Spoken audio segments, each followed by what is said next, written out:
Napakarami na nagtatangka, pero bakit sa akin ka nagpupunta? Kung sakaling mahuli, wag kang kakanta.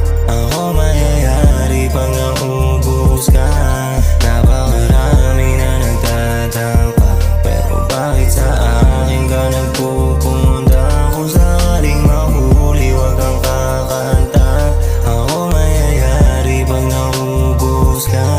Sa'kin nahubog ka sa tulad kong tuso, di na nagpakipot o sa akin nahulog. Pag tinatawag ng libog, sa'kin di diretso hanggang alas 4 para bangin ang puso. Yeah, kung pwede lang sana ay wag kang kakanta, kasi baka mamaya malaman nila tagawin ka sa'kin. Pero akin ka kahit may tumatang ka, mag-isakin ba bagsa kaya?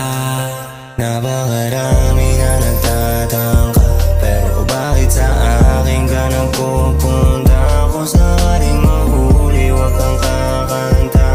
Ako mayayari pag naubos ka.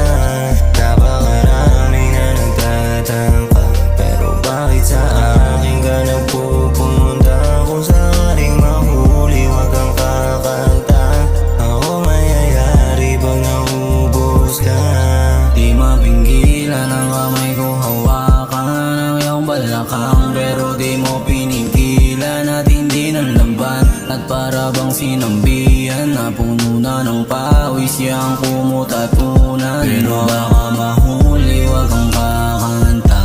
Ayokong mangyari na malaman niya kung anong meron sa ating dalawa. Sana di ka umamin pag naubos ka.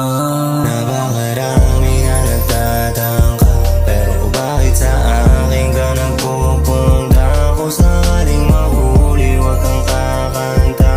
Ako mayayari pag naubos ka.